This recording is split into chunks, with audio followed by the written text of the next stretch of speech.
Bismillahirrahmanirrahim. Assalamualaikum warahmatullahi wabarakatuh. Alhamdulillahirrabbilalamin. Wassalatu wassalamu ala ashrafil anbiya'i wal mursalin Nabiina wa habibina Muhammadin wa ala alihi wa sahbihi ajma'in. Amma ba'du. Pertama-tama kita panjatkan puja dan puji syukur kita atas kehadiran Allah Subhanahu wa Ta'ala yang telah melimpahkan nikmat kepada kita semua. Tidak lupa pula kita haturkan salawat serta salam kepada junjungan alam Nabi besar kita, Nabi Muhammad Sallallahu Alaihi Wasallam, yang kita tunggu syafaatnya di yaumil akhir kelak. Amin ya rabbal alamin.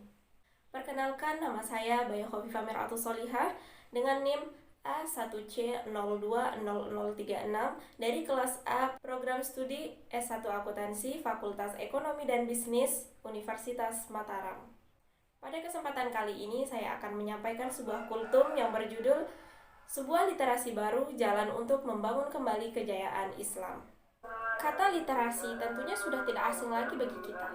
Literasi yaitu suatu kemampuan seseorang untuk menggunakan potensi dan keterampilannya dalam mengolah dan memahami informasi saat melakukan aktivitas membaca dan menulis. Sesuai judul kita tadi, yaitu sebuah literasi baru, jalan untuk membangun kembali kejayaan Islam. Dapat kita lihat, krisis yang dialami oleh umat Islam saat ini yaitu hilangnya kepercayaan diri terhadap keunggulan syariat Islam. Peradaban yang pernah berada pada puncaknya yang diperjuangkan oleh orang-orang saleh dan khalifah-khalifah kita terdahulu dianggap hanya sebagai sejarah masa lalu bagi sebagian masyarakat. Seolah-olah peradaban tersebut tidak ada kaitannya dengan kehidupan kita sekarang ini. Itulah mengapa timbulnya pembaharuan dalam Islam pada periode sejarah Islam bertujuan untuk membawa umat muslim dalam kemajuan, baik dalam ilmu pengetahuan maupun kebudayaan. Apalagi jika syariat Islam dikaitkan dengan zaman yang disebut serba canggih dan modern ini. Menurut Harun Nasution, pembagian periodisasi sejarah kebudayaan Islam dibagi menjadi 3 garis besar.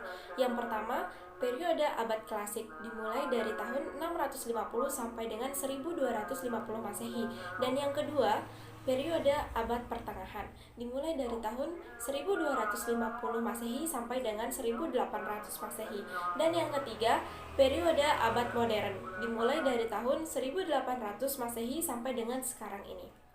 Banyaknya budaya asing yang masuk ke Indonesia juga menjadi salah satu penyebab melemahnya syariat Islam.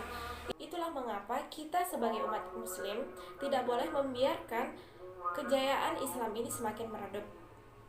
Ada 3 solusi untuk membangun kembali kejayaan atau peradaban Islam di masa sekarang ini.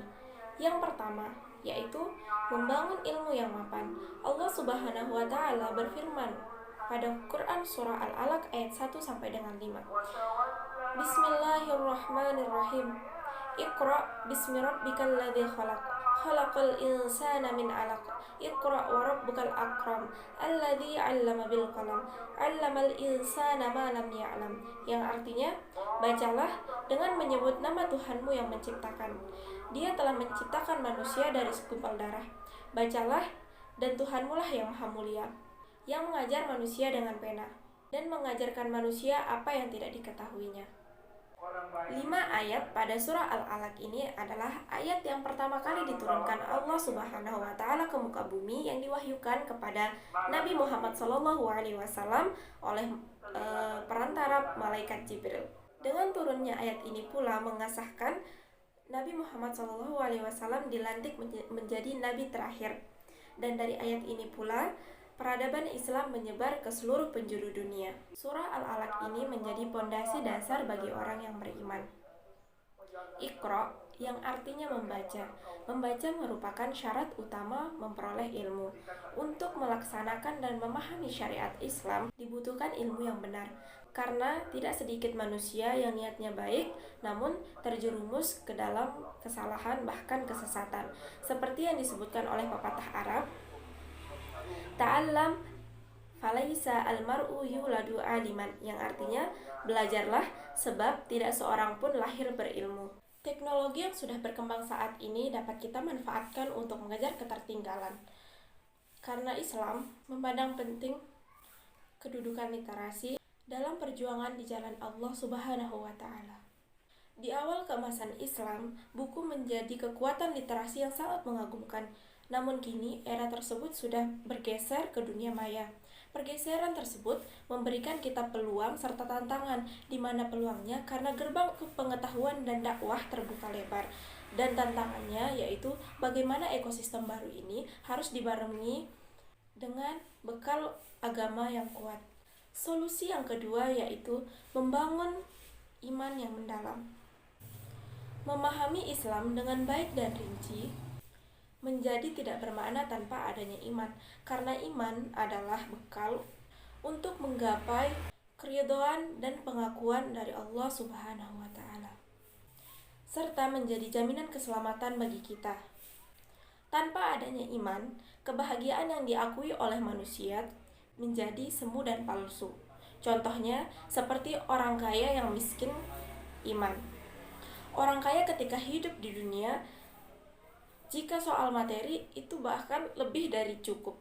Namun hidup mereka selalu gelisah karena yang mereka pikirkan adalah harta dan harta. Bagaimana cara menghabiskan harta tersebut dan bagaimana cara menjaga harta tersebut.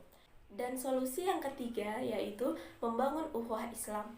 Longgarnya ukhuwah di tengah umat Islam malah menyuburkan krisis yang kita alami saat ini. Kita, sesama umat Islam, masih banyak yang bertikai dan berselisih satu dengan yang lainnya. Hidup bersama atau berjamaah adalah pola hidup yang dibutuhkan oleh makhluk hidup.